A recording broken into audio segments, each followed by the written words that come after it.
El aroma a cera de abeja y a lujo silencioso impregnaba el aire del pasillo, un perfume tan denso y ajeno que a Elena Vargas, a sus 22 años, todavía le costaba respirar con naturalidad. Cada día, al ponerse el uniforme de camarera de pisos del Hotel Palace, sentía que se despojaba de su propia piel para vestir una invisibilidad almidonada. Sus manos, acostumbradas al tacto frágil del papel antiguo y al olor a polvo de los libros que restauraba en secreto, ahora se movían con una eficiencia mecánica sobre superficies de mármol y griferías doradas. Era un fantasma en un paraíso que no le pertenecía, una observadora silenciosa de vidas que transcurrían a una velocidad y a una altitud inalcanzables. Su corazón latía con un ritmo sordo, un metrónomo de la resignación que marcaba el compás de una existencia que no era la suya, un eco constante del vacío que llevaba dentro. ¿Qué secreto se esconde tras el brillo opulento de estas paredes y cómo hará añicos el frágil mundo de Elena para siempre? Quédate con nosotros hasta el final para descubrir la revelación que te dejará sin aliento y cambiará las reglas del juego. Suscríbete ahora a nuestro canal y dinos en los comentarios, ¿crees que se puede encontrar el amor en el lugar más inesperado? Mientras tanto, Elena se detuvo frente a un espejo de marco rococó. Su reflejo le devolvió la imagen de una extraña, una joven de ojos cansados, la piel pálida por la falta de sol y una expresión de seriedad que no correspondía a su edad. 22 años deberían saber a descubrimiento, a risas espontáneas y a errores sin importancia. Para ella, sabían a lejía, a la presión sorda de una deuda familiar que la había arrancado de su hogar en Asturias y a la responsabilidad de ser el pilar que sostenía las ruinas de los sueños de sus padres.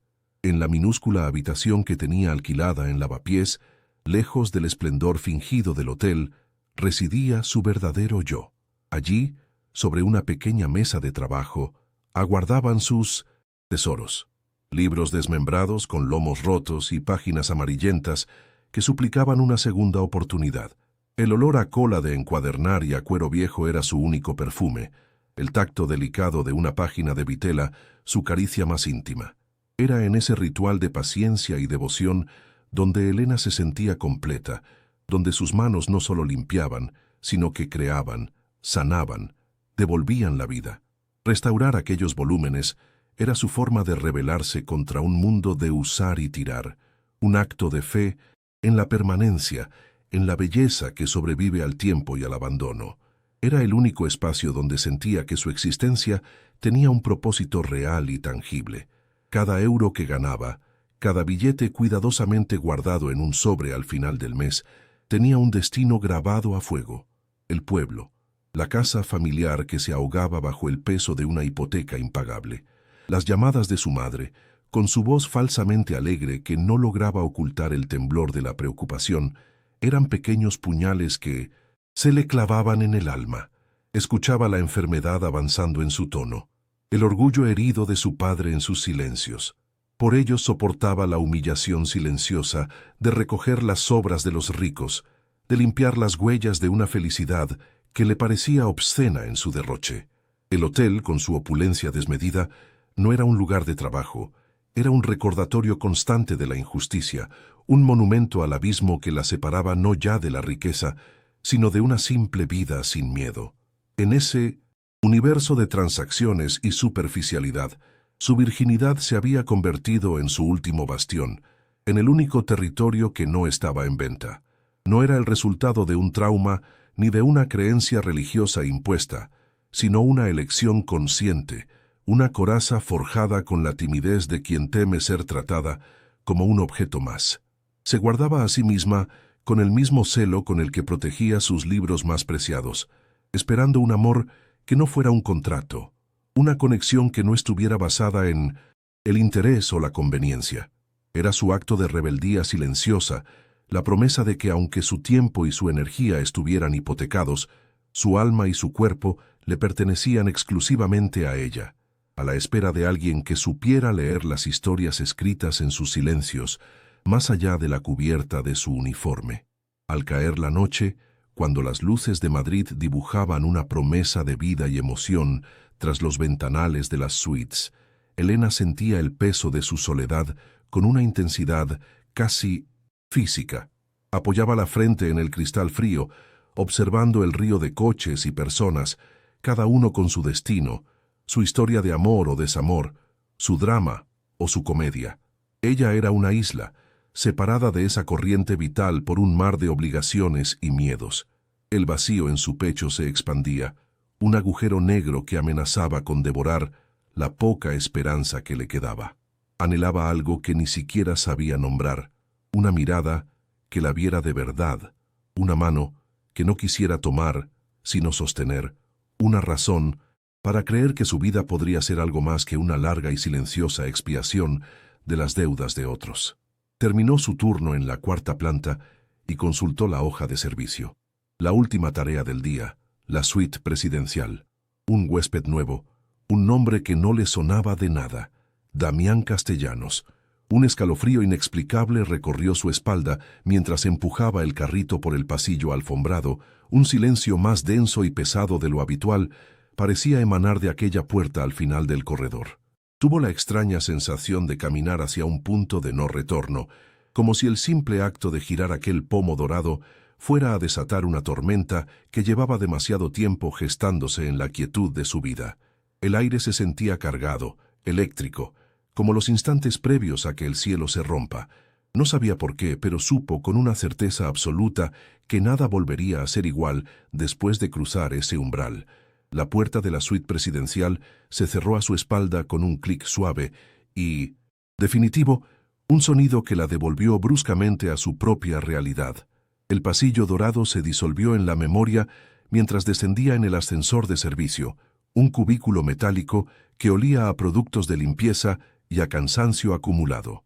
Al salir a la calle, el aire nocturno de Madrid, denso y cargado con los humos y los perfumes de la ciudad, la golpeó como una bofetada.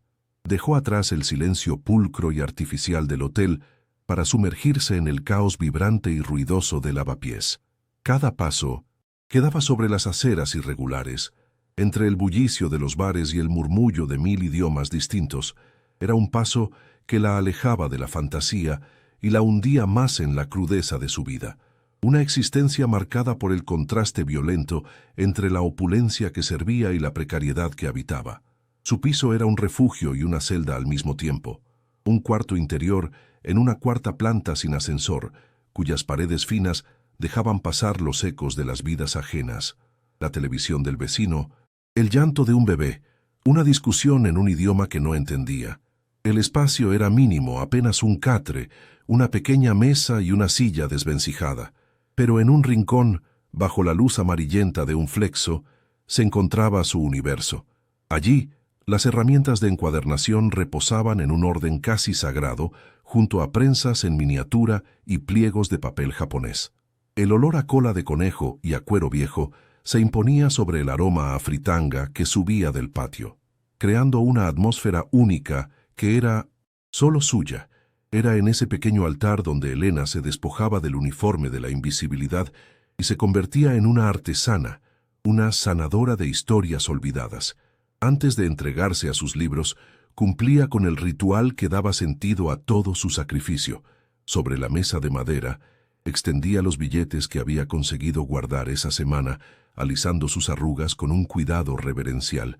Cada euro representaba una hora de su juventud, una humillación tragada en silencio, una sonrisa forzada. Los contaba 2, 3 veces, no por desconfianza, sino para sentir el peso tangible de su esfuerzo. Luego los introducía en un sobre de papel manila en el que había escrito con una caligrafía temblorosa, «Para casa».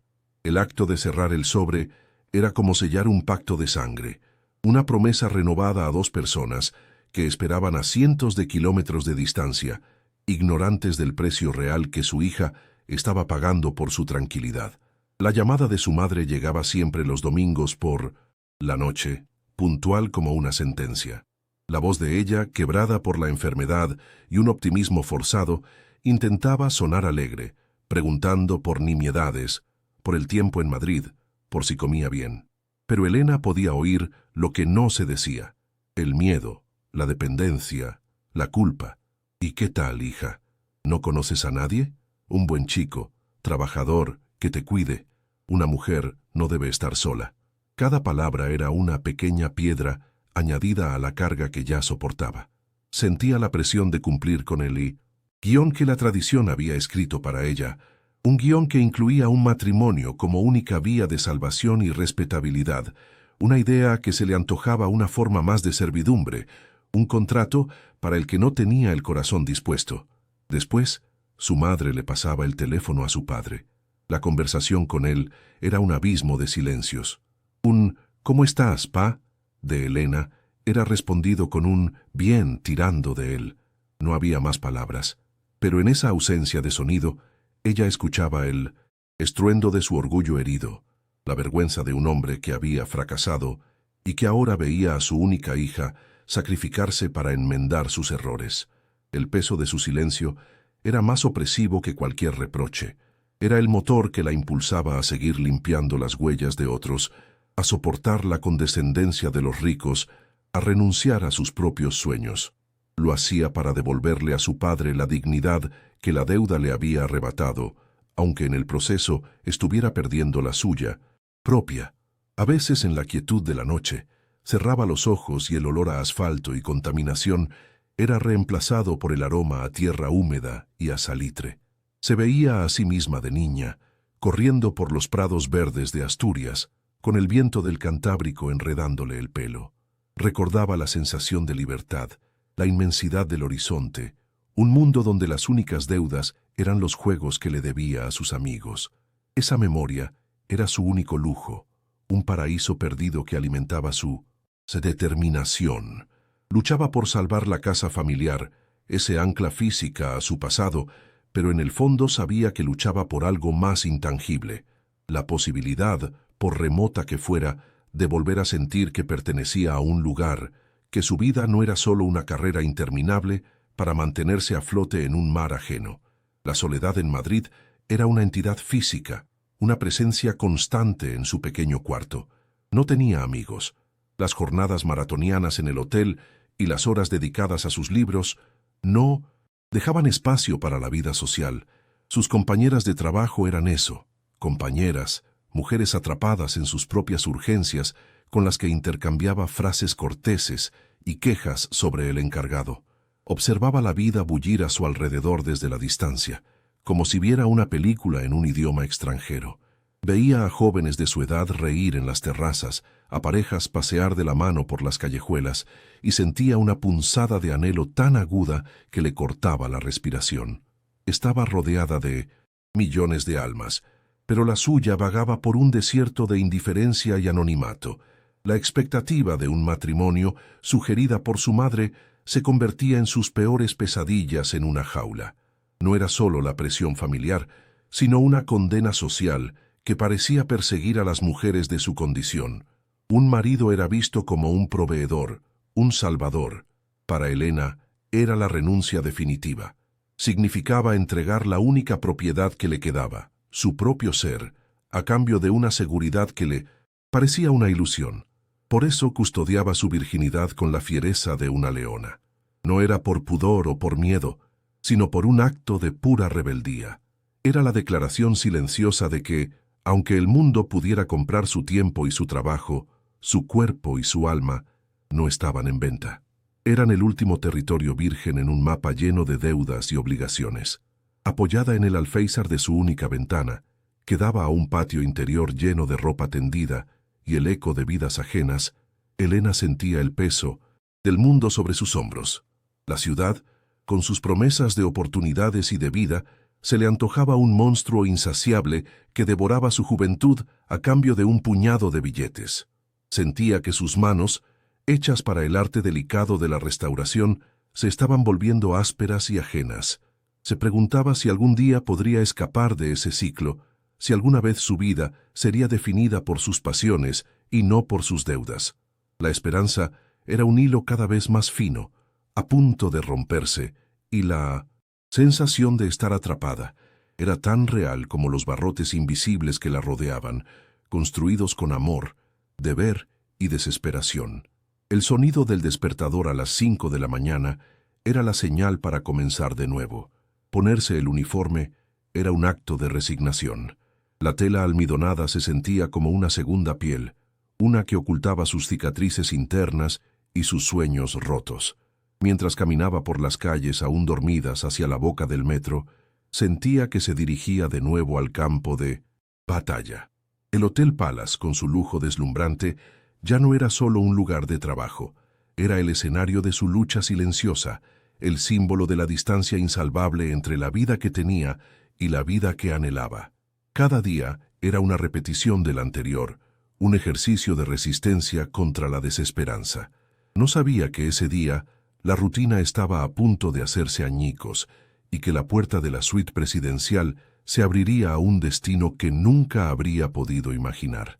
El nombre de Damián Castellano se había convertido en un murmullo que recorría los pasillos de servicio del Palace, una leyenda tejida con hilos de miedo y admiración.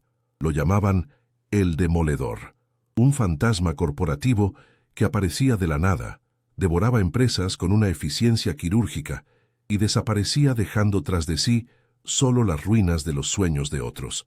No tenía rostro para la mayoría, solo una reputación que lo precedía como una sombra helada.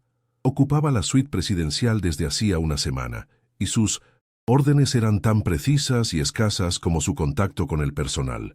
Silencio absoluto, servicio impecable y total invisibilidad. Para Elena, era solo un nombre más en la hoja de servicio, un espectro adinerado cuya existencia apenas rozaba la suya, sin saber que las ondas de su poder estaban a punto de provocar un tsunami en su vida. Aquella noche, Madrid se ahogaba bajo una tormenta eléctrica de una violencia inusitada. El cielo se desgarraba en relámpagos que iluminaban la ciudad con destellos fantasmagóricos, y el estruendo de los truenos hacía vibrar los cristales del hotel. Dentro, el Palace era un refugio de silencio dorado, inmune al caos exterior. Fue entonces cuando una sobrecarga en el sistema provocó un fallo en la red de comunicaciones internas. La tableta de servicio de Elena indicó por error que el huésped de la suite presidencial había salido a una cena de emergencia. La orden era clara: realizar el servicio de cobertura de inmediato. Con su carrito y su sensación de invisibilidad, Elena se dirigió hacia la puerta, empujándola con la confianza de quien entra en un espacio vacío, un mero escenario a la espera de su actor principal. El aire dentro de la suite era diferente. No olía a la opulencia genérica del resto del hotel, sino a algo más personal y austero. Un aroma a colonia cara, con notas de cuero y madera, se mezclaba con el olor a ozono que se filtraba desde la tormenta. El espacio era vasto y estaba sumido en una penumbra intencionada, apenas rota por la luz de una lámpara de diseño sobre un escritorio despejado. No había desorden, ni rastros de una vida vivida, solo un orden implacable, casi monástico, que resultaba más intimidante que cualquier lujo desbordado. Elena sintió un escalofrío, una extraña sensación de estar profanando un santuario. Se movió con sigilo, sus pasos amortiguados por la alfombra gruesa, dirigiéndose hacia el dormitorio para cumplir con su tarea. Y entonces lo vio. La puerta del baño se abrió sin ruido, y una silueta masculina se recortó contra el vapor que escapaba del interior.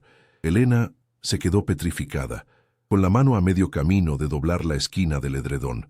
Él avanzaba hacia la penumbra de la habitación, ajeno a su presencia, con solo una toalla blanca anudada con descuido en la cadera. El agua goteaba de su pelo oscuro y resbalaba por un torso poderoso, dibujando caminos efímeros sobre una piel tensa. No era la perfección pulida de los hombres de las revistas. Era algo más real, más crudo. Una fuerza contenida que parecía absorber la poca luz del cuarto. Un depredador en su territorio, completamente inconsciente de la pequeña presa que había invadido su guarida. A medida que sus ojos se acostumbraban a la oscuridad, vio las cicatrices. No eran marcas de accidentes triviales, sino el mapa de una vida librada sin cuartel. Una línea fina y plateada le cruzaba una costilla, otra más antigua se perdía bajo la toalla y una más profunda, casi un surco, se adivinaba cerca de su corazón. Cada una de ellas era una historia de violencia, de supervivencia. Elena, cuyas manos estaban acostumbradas a tratar con la fragilidad del papel herido, sintió una punzada de algo que no era miedo, sino una extraña y prohibida fascinación. Aquel hombre no era solo un edificio de poder y frialdad, era una fortaleza construida sobre ruinas, un libro antiguo cuya encuadernación de lujo ocultaba páginas rotas y remendadas con dolor. El aire se solidificó en sus pulmones. El protocolo, grabado a fuego en su mente, le ordenaba disculparse en voz baja y desaparecer. Su instinto de supervivencia le gritaba que corriera. Esperaba un estallido de furia, una humillación fulminante, la pérdida instantánea de su empleo. Se sintió despojada de su uniforme, de su invisibilidad, expuesta bajo la mirada de un hombre que representaba todo el poder y la distancia del mundo que ella servía. El calor subió por su cuello hasta sus mejillas, una marea de vergüenza y pánico. Se quedó inmóvil, como un ciervo deslumbrado por los faros de un coche, esperando el impacto inevitable que la haría pedazos. El silencio en la habitación se hizo tan denso que podía sentir su propio corazón latiendo con la fuerza de un tambor de guerra. Pero la ira nunca llegó. Él se detuvo a unos metros y en la penumbra, Elena pudo ver por fin su rostro. Tenía unos rasgos duros, angulosos, y unos ojos oscuros que no reflejaban sorpresa ni enfado, sino una curiosidad gélida y analítica. La observó con una intensidad que la desarmó por completo. No la miraba como un hombre mira a una mujer, sino como un coleccionista examina una pieza inesperada que ha aparecido en su colección. Se movió con una lentitud deliberada, rodeando la cama para interponerse entre ella y la puerta. Cada paso era silencioso, medido, aumentando una tensión que se había vuelto casi insoportable. Su silencio era infinitamente más aterrador que cualquier grito, porque no era un silencio vacío, sino uno lleno de cálculos y preguntas no formuladas. Su mirada penetrante como el acero recorrió su figura, deteniéndose no en su rostro asustado ni en las curvas que adivinaba bajo el uniforme, sino en algo completamente inesperado. Sus ojos se fijaron en el pequeño bulto en el bolsillo de su delantal. De él asomaba el lomo gastado de un libro de bolsillo, un ejemplar de poesía del siglo XIX, cuyas esquinas suavizadas por el tiempo delataban innumerables lecturas. Era su talismán, el pedazo de su verdadero mundo que llevaba consigo al infierno dorado del hotel. Para cualquiera sería un detalle insignificante. Para aquel hombre, pareció ser la única pieza que no encajaba en el puzzle, la anomalía que rompía la perfecta lógica de su universo. El depredador había encontrado un detalle que no comprendía. Entonces habló. Su voz, cuando finalmente rompió el silencio, fue más impactante que cualquier grito. Era grave y resonante, un murmullo profundo que no parecía necesitar volumen para llenar la vasta habitación y que vibró en el aire cargado de electricidad. No le preguntó qué hacía allí, no le ordenó que se fuera. Sus ojos oscuros seguían fijos en el pequeño libro que ella protegía inconscientemente con la mano, y formuló una pregunta que lo cambió todo. ¿Qué vale tanto como para protegerlo del mundo? La pregunta no era sobre el objeto, sino sobre el acto de proteger, sobre el valor, sobre ella. Fue una llave que giró en una cerradura que Elena no sabía que tenía, abriendo una puerta a un vértigo desconocido, el de ser vista de verdad por primera vez. El trueno retumbó en el exterior, pero Elena solo escuchaba el eco de sus palabras resonando en el abismo que se acababa de abrir a sus pies. Se quedó sin respuesta, con la boca seca y la mente en blanco, atrapada en la intensidad de una mirada que la despojaba de todas sus defensas. En ese instante, dejó de ser una empleada anónima, y él dejó de ser un huésped todopoderoso. Eran solo un hombre cubierto de cicatrices y una mujer que protegía historias antiguas, suspendidos en un momento de conexión tan improbable como peligroso. La tormenta que azotaba Madrid no era nada comparada con la que acababa de desatarse en el silencio de aquella suite. La semilla de la fascinación, regada con miedo y una atracción incomprensible, acababa de ser plantada en la tierra más árida. La mañana siguiente, Elena se presentó a su turno con un nudo de hielo en el estómago, convencida de que cada minuto que pasaba era el último en su puesto de trabajo. Esperaba la llamada de su supervisora, la carta de despido, la humillación pública. Sin embargo, lo que llegó fue una orden directa, transmitida con un tono de extrañeza por la jefa de planta. El huésped de la suite presidencial ha solicitado que, a partir de ahora, solo tú te encargues del servicio de su habitación, de forma exclusiva. La orden la dejó sin aire, más asustada que aliviada. No era un castigo, pero tampoco era un perdón. Era algo mucho más peligroso. Una invitación a regresar al ojo del huracán. Una cadena invisible que la ataba a él, obligándola a volver a entrar en la guarida del depredador que, por alguna razón incomprensible, había decidido no devorarla, sino observarla. Con las manos temblorosas, Elena empujó la puerta de la suite esa misma tarde. El ambiente había cambiado. Ya no era un espacio anónimo, sino su territorio. Damián Castellanos estaba allí, de pie junto al ventanal, vestido con un traje oscuro de corte impecable que parecía una armadura. No se giró al oírla entrar, pero ella sintió el peso de su atención en cada poro de su piel. El silencio ya no era vacío, sino una entidad palpable, cargada con el recuerdo de la noche anterior, de la toalla, de las cicatrices, de su voz grave rompiendo la penumbra. Comenzó a trabajar con una concentración febril, intentando que la rutina de sus gestos la protegiera, que su uniforme volviera a ser un manto de invisibilidad. Pero sabía que era inútil. Para él, ya nunca más sería invisible. Él se movió, y el leve sonido de sus zapatos de cuero sobre la alfombra fue como un disparo en la quietud. Se detuvo a su lado mientras ella pulía la superficie de una mesa de caoba. Elena mantuvo la vista fija en sus manos, en el reflejo distorsionado que le devolvía la madera. «Ayer no me respondiste», dijo él, su voz un murmullo bajo y controlado, sin rastro de amenaza, pero con una autoridad que no admitía evasivas. «¿Qué hay en ese libro que te hace protegerlo como si fuera el último tesoro de la tierra?» La pregunta la obligó a levantar la vista. Sus ojos eran oscuros, inquisitivos, desprovistos de emoción aparente, pero con una intensidad que buscaba algo más allá de las palabras.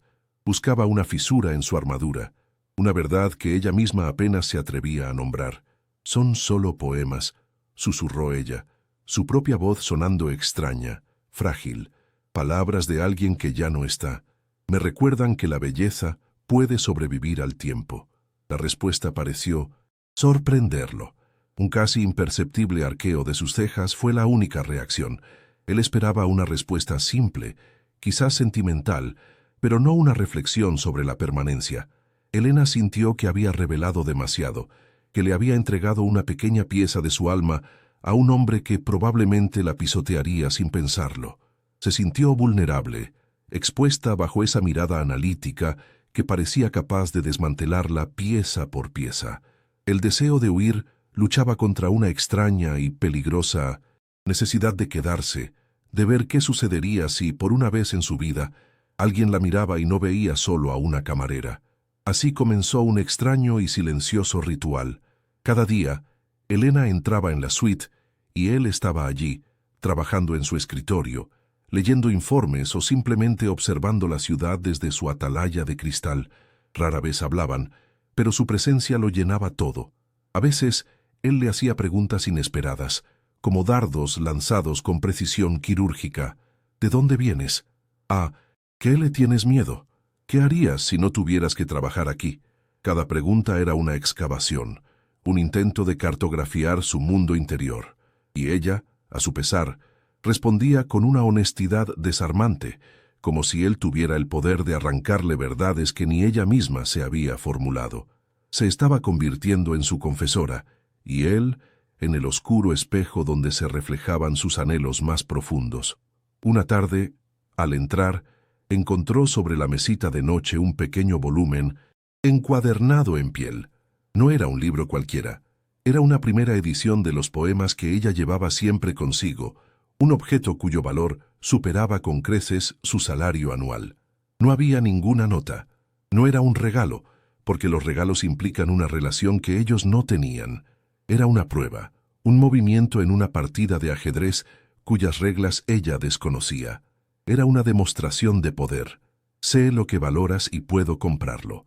Elena sintió una oleada de indignación mezclada con una punzada de deseo. Él no entendía. No se trataba del objeto, sino del significado. Tocar aquel libro habría sido como aceptar un pago, como venderle un trozo de su refugio interior. Al día siguiente, cuando él entró en el dormitorio, vio el libro exactamente en el mismo lugar donde lo había dejado, intacto.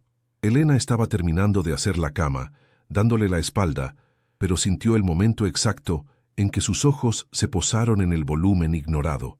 Pudo sentir su sorpresa, su desconcierto.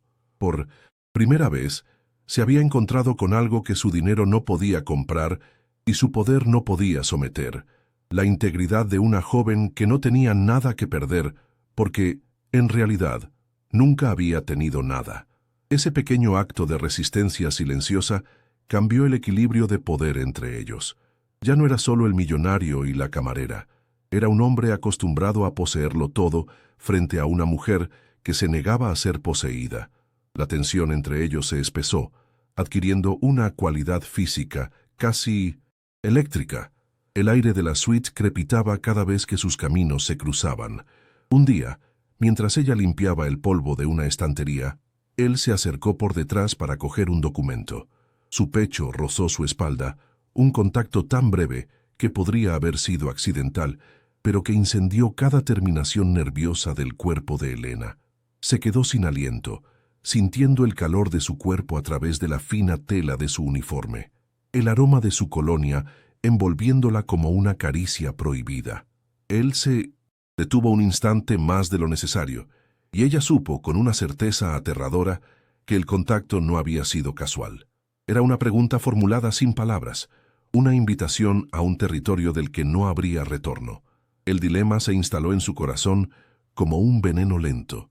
El hombre que representaba todo lo que despreciaba, el poder, el dinero, la frialdad de un mundo que la aplastaba, era el mismo que la hacía sentir viva por primera vez.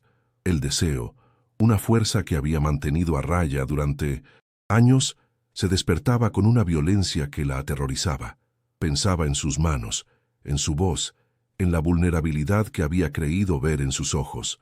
La virginidad que había protegido como su último bastión de libertad, ahora se sentía como una jaula. Anhelaba la transgresión, el caos, la posibilidad de perderse en un hombre que era a la vez su demonio y su salvación. La culpa la consumía. Desearlo era traicionar sus principios, traicionarse a sí misma. Una noche, al entrar en la suite más tarde de lo habitual, lo encontró de pie frente al ventanal, con un vaso de whisky en la mano. La ciudad se extendía a sus pies como una galaxia de promesas rotas. No la miró, pero supo que estaba allí. Su silueta, recortada contra la noche, no era la de un titán, sino la de un hombre profundamente solo. En la dureza de su perfil, Elena vio por primera vez el reflejo de su propia soledad. Vio las cicatrices que no estaban en su piel, las ruinas sobre las que había construido su imperio.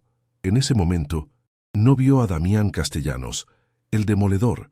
Vio a un alma tan herida y tan prisionera como la suya, solo que su jaula era de oro y la de ella, de necesidad. Esa visión de su vulnerabilidad fue el golpe de gracia para sus defensas. El miedo se transformó en una compasión peligrosa y la fascinación en una necesidad casi dolorosa de alcanzar al hombre que se escondía tras la máscara.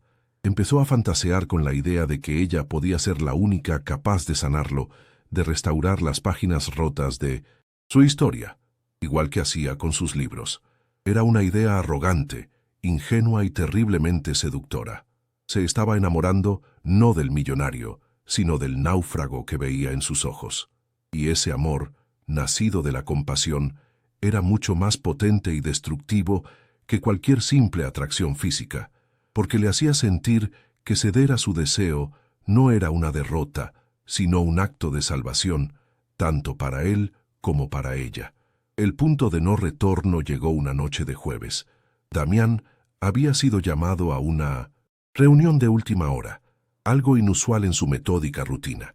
La suite estaba vacía, silenciosa, pero impregnada de su presencia. Mientras Elena limpiaba el estudio, una corriente de aire movió unos papeles sobre el escritorio de ébano. Normalmente, nunca se habría atrevido a mirar, pero una palabra, impresa en mayúsculas en la cabecera del informe, capturó su atención y le heló la sangre. Proyecto Asturias. El corazón le dio un vuelco. Con manos temblorosas, que sentía ajenas, se acercó y leyó la primera línea. Se trataba del plan de adquisición hostil de Maderas del Norte S.A., la empresa que daba trabajo a casi todo su pueblo. El mundo de Elena se desmoronó. Siguió leyendo, devorando las palabras técnicas que describían con una frialdad brutal el desmantelamiento de la vida que conocía. Optimización de recursos, reducción de la plantilla en un 80%, liquidación de activos no estratégicos.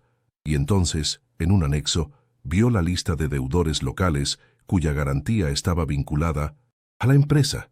La deuda de su padre estaba allí, marcada para una ejecución inmediata tras la adquisición. El aire se volvió irrespirable. La casa de su infancia, el orgullo de su padre, el sacrificio de su madre, todo iba a ser borrado por la firma de un hombre que unas horas antes la miraba como si fuera la única persona en el mundo. La sensación de traición fue tan física que tuvo que apoyarse en el escritorio para no caer. Cada gesto de cercanía, cada pregunta personal, cada momento de aparente conexión se tiñó de una crueldad monstruosa. ¿Había sido todo un juego para él? ¿Un macabro estudio de campo para conocer de cerca el rostro de aquellos a quienes iba a destruir?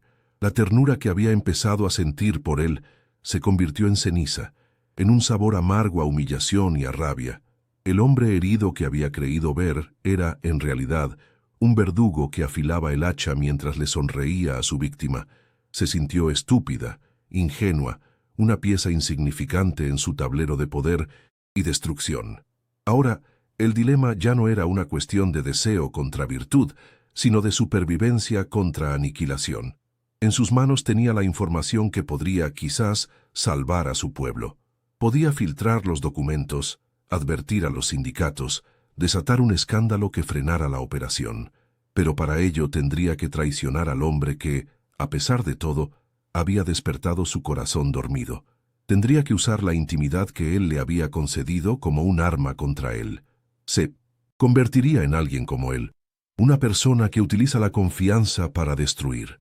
La ironía era tan cruel que le arrancó una risa seca y sin alegría. Para salvar su integridad, debía destruirla por completo. Estaba atrapada. Cualquier camino que tomara conducía al desastre. Si guardaba silencio, sería cómplice de la ruina de su familia y de su gente, permitiendo que el hombre al que deseaba los aniquilara. Su amor, si es que podía llamarse así, se construiría sobre un cementerio de sueños. Si hablaba, desataría la furia de un hombre implacable que no dudaría en aplastarla, y perdería para siempre la única conexión que la había hecho sentir algo más que una sombra. La elección no era entre el bien y el mal, sino entre dos formas diferentes de morir, por la espada de él o por su propia mano, ahogada en la culpa. Terminó su trabajo con la precisión de un autómata. Sus movimientos mecánicos desmentían la tormenta que rugía en su interior. Colocó cada objeto en su sitio. Alisó cada arruga. Borró cualquier huella de su presencia y de su descubrimiento. Dejó los documentos sobre el escritorio exactamente como los había encontrado, una bomba de relojería esperando a su dueño. Cuando cerró la puerta de la suite presidencial a su espalda, el suave clic del cerrojo sonó como el cierre de una tumba. Sabía que la próxima vez que viera a Damián Castellanos, no sería como la camarera fascinada por el millonario solitario. Sería como una espía en territorio enemigo, una guardiana de secretos que tenía en sus manos el poder de salvarlo o de destruirlo. Y no sabía qué le aterraba más. La rabia se enfrió en sus venas, dejando paso a una determinación gélida y cortante como el cristal. No huiría. No filtraría los documentos. Esas eran las armas de los cobardes, las tácticas de un mundo que ella despreciaba. Su única arma, frágil y quizás inútil, era su verdad, su historia. El peso de una vida que para él no era más que una cifra en un balance. Tomó una decisión que rompía todas las reglas, no solo las del hotel, sino las de su propia existencia prudente y temerosa. Esa noche no volvería a su pequeño piso en Lavapiés. Volvería a la suite presidencial, pero no como una empleada invisible, sino como Elena Vargas, la hija de un hombre cuyo mundo él estaba a punto de demoler. Era un acto de insurrección, una apuesta desesperada donde lo único que podía perder era un corazón que, de todos modos, ya sentía hecho pedazos. Le esperó en la penumbra del salón, el mismo lugar donde lo había visto por primera vez. Se había quitado el uniforme, vistiéndose con sus propios vaqueros y una sencilla blusa blanca, una armadura de normalidad frente a la opulencia que la rodeaba. Cuando Damián entró, su silueta recortada por las luces del pasillo se detuvo en seco. La sorpresa en su rostro fue casi imperceptible, pero Elena la sintió como una vibración en el aire. No encontró a la camarera sumisa, sino a una mujer que lo esperaba sentada en uno de sus sillones de diseño, con una quietud que era a la vez un desafío y una súplica. El cazador, al regresar a su guarida, la encontraba ocupada por la presa, y por primera vez no supo cómo reaccionar. El silencio se estiró entre ellos, denso y cargado de todas las palabras no dichas. Elena no se levantó, no gritó, no le acusó. Simplemente esperó a que él cerrara la puerta y se adentrara en la habitación. Entonces, con un gesto lento y deliberado, sacó de su bolsillo una fotografía gastada por el tiempo y la colocó sobre la mesa de centro de cristal. La imagen, en colores desvaídos, mostraba una pequeña casa de piedra con un tejado de pizarra, rodeada de un verde imposible. «Esa es mi casa», dijo, su voz un susurro firme que cortó el silencio. «No es un activo, no es una propiedad, es el lugar donde mi abuelo me enseñó a leer, donde mi madre plantó las hortensias que florecen cada primavera y donde mi padre me enseñó que la dignidad es lo único que un hombre no puede permitirse perder». Le estaba mostrando el corazón de su mundo, el objetivo exacto que él tenía en su punto de mira. Damián se acercó con la lentitud de un depredador que estudia un fenómeno inexplicable. Su mirada descendió de los ojos de Elena a la pequeña fotografía. Durante un largo instante, el único sonido fue el zumbido lejano de la ciudad. El hielo en su mirada no se derritió, pero se resquebrajó. En la imagen de aquella casa humilde y sólida, no solo vio el objetivo de su operación financiera, vio algo más, un eco de un pasado que él había enterrado bajo capas de cinismo y poder. Vio un hogar. El concepto mismo era un fantasma que lo perseguía en sus noches de insomnio. Levantó la vista hacia ella, y en la profundidad de sus ojos oscuros, Elena no vio a un monstruo, sino a un exiliado, un hombre que destruía los hogares de otros porque quizás había perdido el suyo de la forma más brutal. «El mundo es un lugar cruel, Elena», dijo al fin, su voz más grave y rota que nunca. «O devoras, o eres devorado. No, hay otra ley». No era una disculpa ni una justificación. Era un credo, el evangelio de un hombre forjado en el fuego de la traición. Se acercó al ventanal, dando la espalda a la foto y a ella, como si la visión de tanta inocencia le quemara. Todo lo que amas, todo lo que crees seguro, puede serte arrebatado en un instante. Yo aprendí a arrebatar primero. En esa confesión brutal no había orgullo, solo un desierto de soledad. Estaba revelando la herida purulenta que se escondía bajo sus cicatrices, el vacío que ningún imperio financiero había conseguido llenar. Estaba, a su manera, pidiendo que ella entendiera la lógica de su oscuridad. Fue entonces cuando Elena cometió el acto de transgresión definitivo. Se levantó y caminó hacia él, cruzando el espacio que los separaba, un abismo no solo social sino existencial. Se detuvo a su espalda, tan cerca que podía sentir el calor que emanaba de él, la tensión en los músculos de sus hombros. Con una valentía que no sabía que poseía, alzó la mano y la posó con suavidad sobre su brazo, justo sobre la tela impecable de su traje. No fue una caricia, sino un ancla, un gesto que decía: «Estoy aquí, te veo. Destruirlo todo no te devolverá lo que perdiste», susurró ella. Sus palabras no eran una acusación, sino una verdad tan simple y dolorosa como la cicatriz que ella sabía que él ocultaba bajo la camisa. Ese contacto fue la chispa que incendió la pólvora acumulada durante semanas. Damián se giró con una violencia contenida, su rostro una máscara de dolor y deseo. Sus manos la sujetaron por los brazos, no con crueldad, sino con la desesperación de un hombre que se ahoga y se aferra al único salvavidas a su alcance, y entonces la besó. No fue un beso tierno ni romántico, fue un beso brutal, desesperado, un choque de dos mundos. Sabía a whisky caro, a soledad y a una rabia antigua. Era un beso que no pedía permiso, sino que reclamaba un territorio, un intento de silenciarla, de poseerla, de borrar con la fuerza de su deseo la verdad que ella le había mostrado. Elena, en lugar de resistirse, se entregó a la tormenta, devolviendo el beso con la misma desesperación. La batalla se convirtió en una rendición mutua. La dureza del beso se suavizó, transformándose en una búsqueda febril, en una necesidad que iba más allá de lo físico. Sus manos la soltaron para enredarse en su pelo, para acunar su rostro como si fuera el objeto más frágil y precioso del mundo. Ella se aferró a él, sintiendo por primera vez la vulnerabilidad bajo la coraza del poder. Cada barrera que habían construido, la de jefe y empleada, la de rico y pobre, la de verdugo y víctima, se hizo añicos. Él la levantó en brazos, un movimiento fluido y posesivo que no admitía réplica, y la llevó hacia el dormitorio.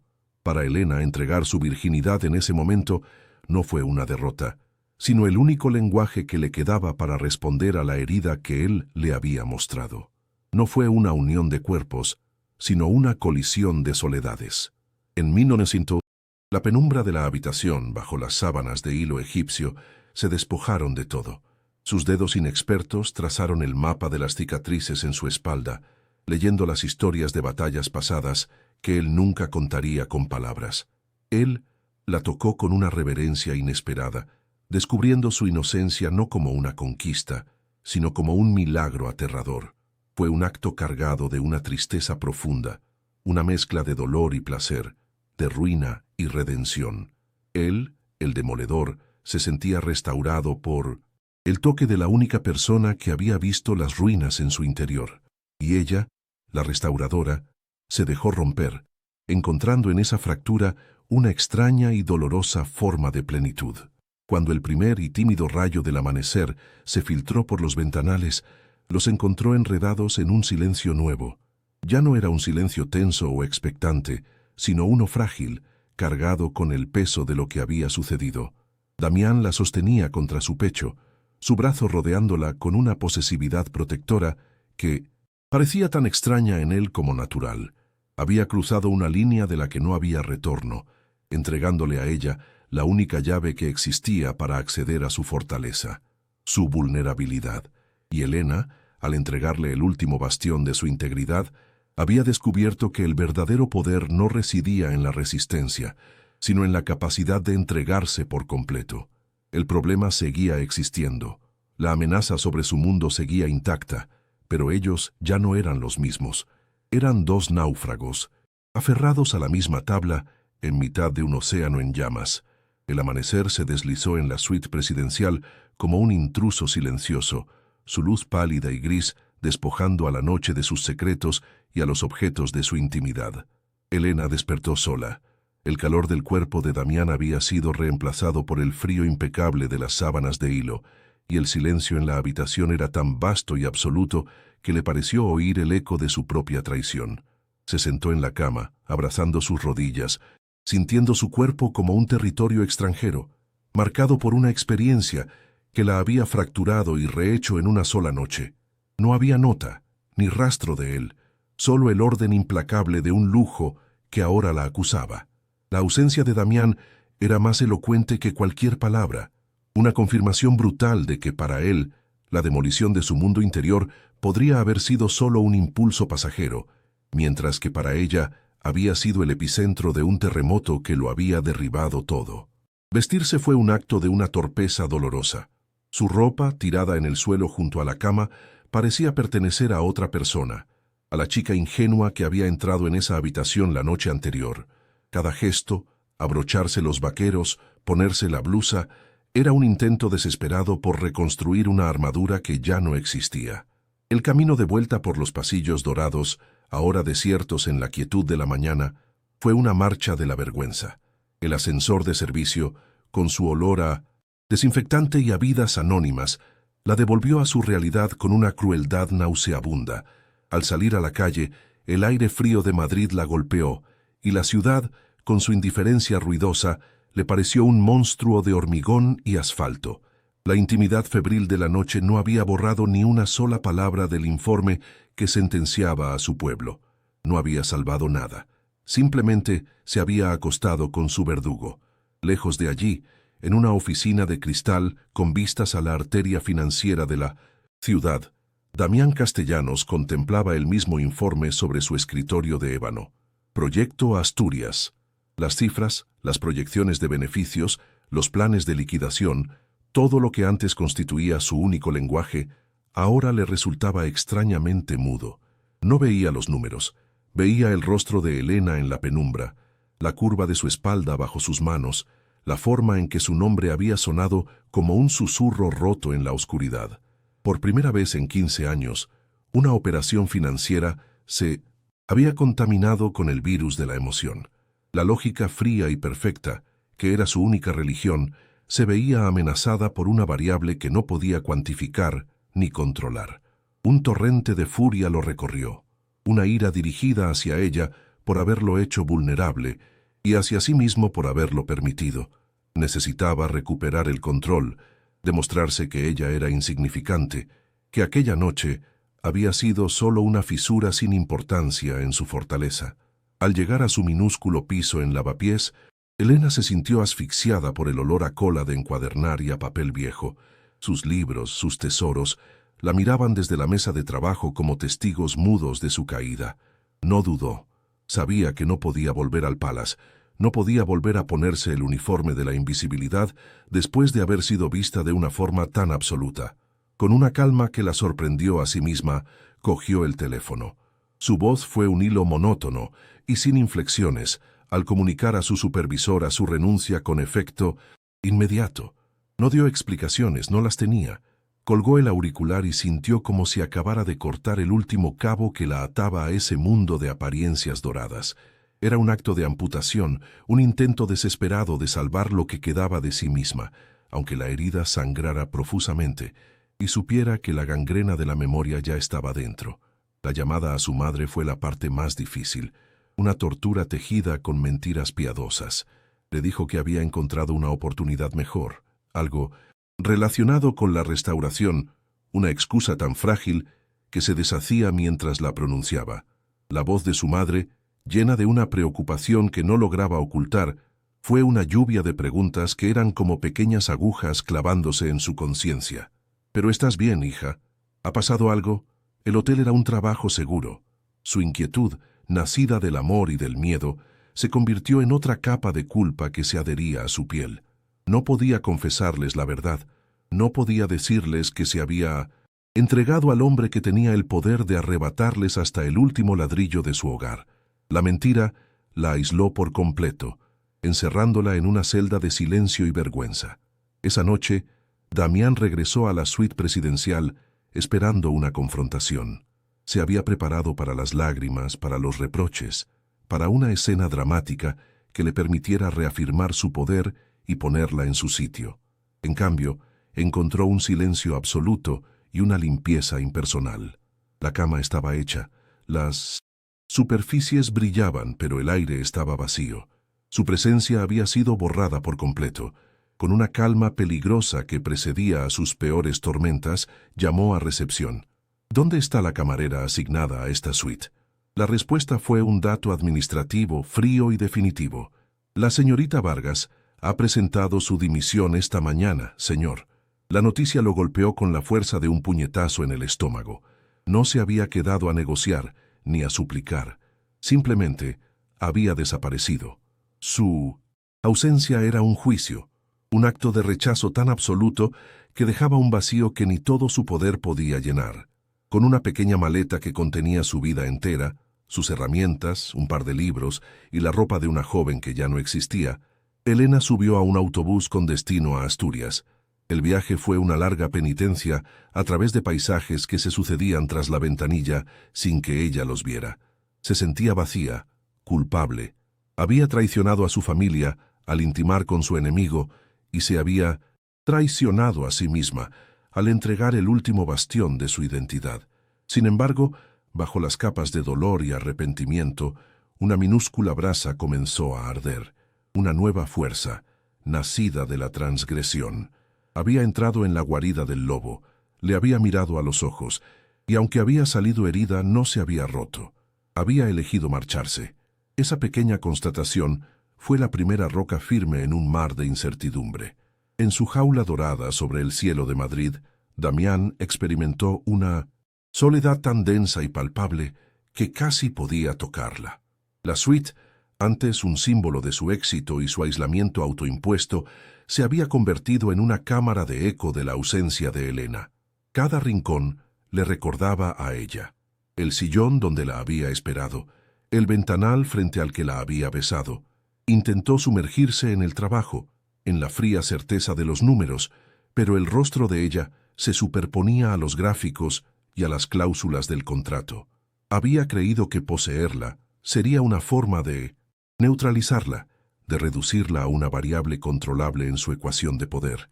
En cambio, su rendición lo había desarmado a él, dejándole una herida abierta en el único lugar que había creído invulnerable, su propio y desolado corazón. La llegada al pueblo fue un regreso a un paraíso perdido que ahora se sentía envenenado. El olor a tierra húmeda y a salitre, que siempre había sido un bálsamo, ahora le traía un nudo a la garganta. Sus padres la recibieron con una alegría teñida de una profunda preocupación que no sabían cómo expresar. Ver las arrugas en el rostro de su padre, la fragilidad en la sonrisa de su madre, fue como recibir una sentencia. Había regresado no como la hija pródiga que había salvado el patrimonio familiar, sino como una fugitiva que podría haberlo condenado todo. Miró la casa de piedra, las hortensias que empezaban a florecer, y comprendió que el acto íntimo en aquella suite de lujo no había sido solo suyo, había sido una apuesta temeraria con el alma de su familia como moneda. El miedo a haberlo destruido todo era un frío que le calaba hasta los huesos. Esa noche, en la seguridad de su habitación de la infancia, rodeada por los fantasmas de la niña que fue, Elena lloró.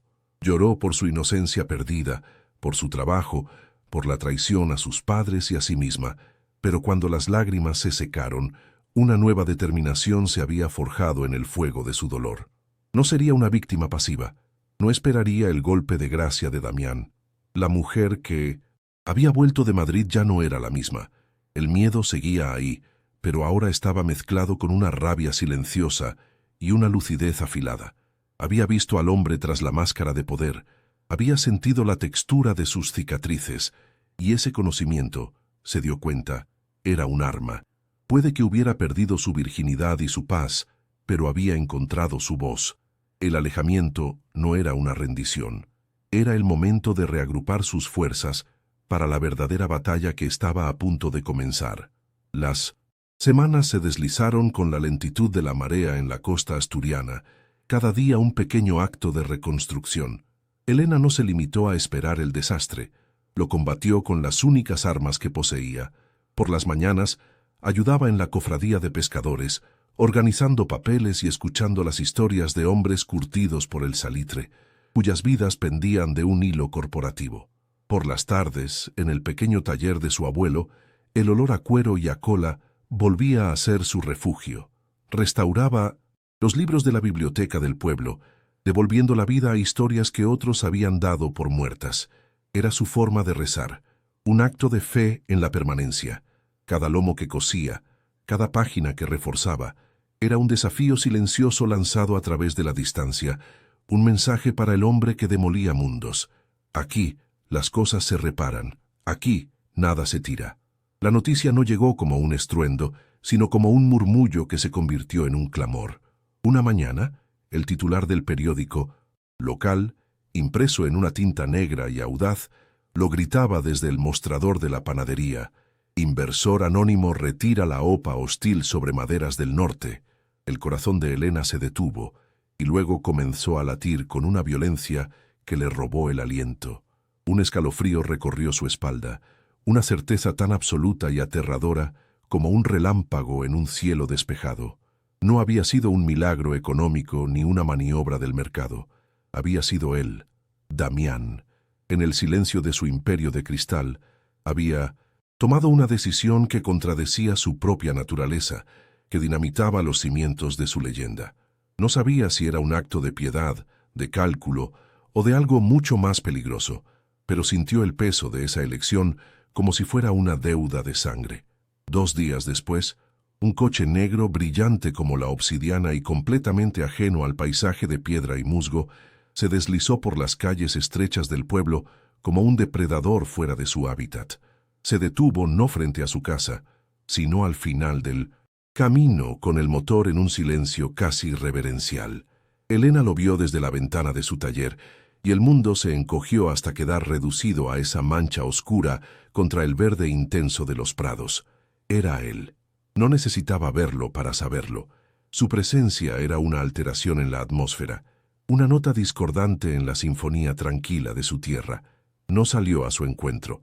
Se quedó inmóvil, con una herramienta de bruñir en la mano, sintiendo el pulso de su propia vida suspendido, esperando el movimiento final en una partida de ajedrez que creía terminada.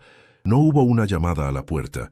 En su lugar, el hijo del panadero, un niño de 10 años con los ojos abiertos por el asombro, le entregó un paquete rectangular envuelto en papel de estraza. No había remitente. Con manos que temblaban de una forma casi imperceptible, Elena deshizo el nudo. Dentro, sobre un lecho de seda negra, no había joyas ni dinero. Había un libro, un volumen encuadernado en la piel más suave que jamás había tocado, de un color azul tan profundo como el mar Cantábrico en un día de tormenta. Sus páginas estaban en blanco. Era una invitación y una renuncia. En la primera hoja, escrita con una caligrafía angulosa y elegante, una única frase: para que escribas una historia nueva. No era una disculpa. Era algo más grande, una devolución. Le estaba devolviendo su futuro. Alzó la vista, con el libro apretado contra su pecho como si fuera un escudo, y corrió hacia la puerta. El coche negro ya se alejaba, lentamente por el camino de tierra. La ventanilla trasera estaba bajada, y allí, en la penumbra del interior, vio su rostro. Sus miradas se encontraron a través de la distancia, un puente invisible tendido sobre un abismo de dolor y deseo. No fue una mirada de amante ni de arrepentimiento. Fue el reconocimiento mudo de 2 supervivientes, 2 almas marcadas que habían colisionado y en lugar de destruirse, se habían cambiado para siempre. Él asintió una sola vez, un gesto mínimo, casi imperceptible, que contenía el peso de un imperio sacrificado y la confesión de una herida que solo ella había sabido ver. Luego, el coche giró en la curva y desapareció, dejando tras de sí solo el polvo del camino y un silencio atronador. Elena se quedó allí, de pie en el umbral de su casa, salvada, con el libro en blanco en sus manos y el sabor a salitre y a imposibilidad en los labios. La guerra había terminado, pero la paz era un territorio desconocido y vertiginoso. Él no le había pedido perdón, ni le había ofrecido un futuro juntos. Le había dado algo infinitamente más valioso, la libertad de construir el suyo propio. El vacío que su partida dejaba en el aire era tan real como su presencia lo había sido, una ausencia que pesaría para siempre. Si esta historia de cicatrices, silencios y elecciones imposibles ha dejado una marca en ti, no dejes que termine aquí. Suscríbete a nuestro canal, dale a me gusta y comparte este viaje con alguien que crea en el poder redentor de ser visto de verdad. Y sobre todo, déjanos tu opinión en los comentarios. ¿Crees que un amor nacido de la destrucción puede tener una segunda oportunidad?